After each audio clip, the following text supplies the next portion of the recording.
Have you ever wondered why a torn meniscus in the knee hurts? The answer is surprising, and it changes how we should think about knee pain. Let me show you. The meniscus is the cushion inside your knee.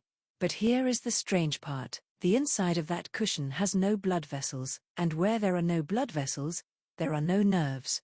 No nerves means it cannot feel pain. So if a tear happens in the inner part of the meniscus, in the part with no nerves, then the tear itself should not hurt at all. But it does hurt. So what is going on?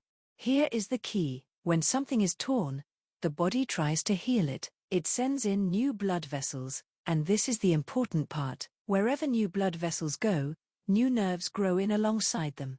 So the healing response brings nerves into a place that never had them before. And now, that place can feel pain. It is not the tear that hurts you, it is your body's response to the tear, the new vessels, and the new nerves that come with them. This explains something doctors have long found puzzling.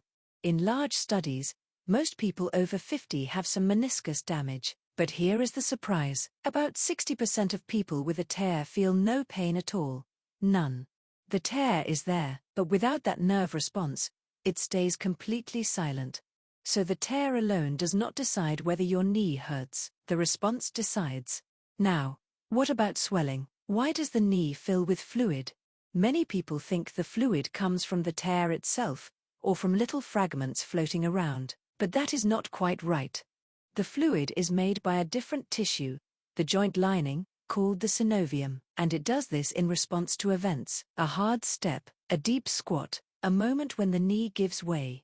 That event irritates the lining, and the lining makes fluid. That is why swelling comes and goes. It flares after a bad day, then settles. It follows events, not the tear.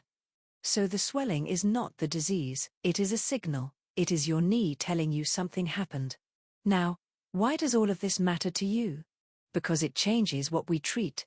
If the pain does not come from the tear line itself, then simply focusing on the tear is not enough. The real target is the tissue around it, where the vessels and nerves actually are, and the swelling is a message to listen to, not just something to drain away. Understanding where the pain truly comes from is the first step to treating it well. In my full lecture series, I go deeper into each of these ideas for fellow doctors, but even as a patient, I hope this gives you a clearer picture of your own knee. Thank you for watching. I look forward to seeing you in the next video.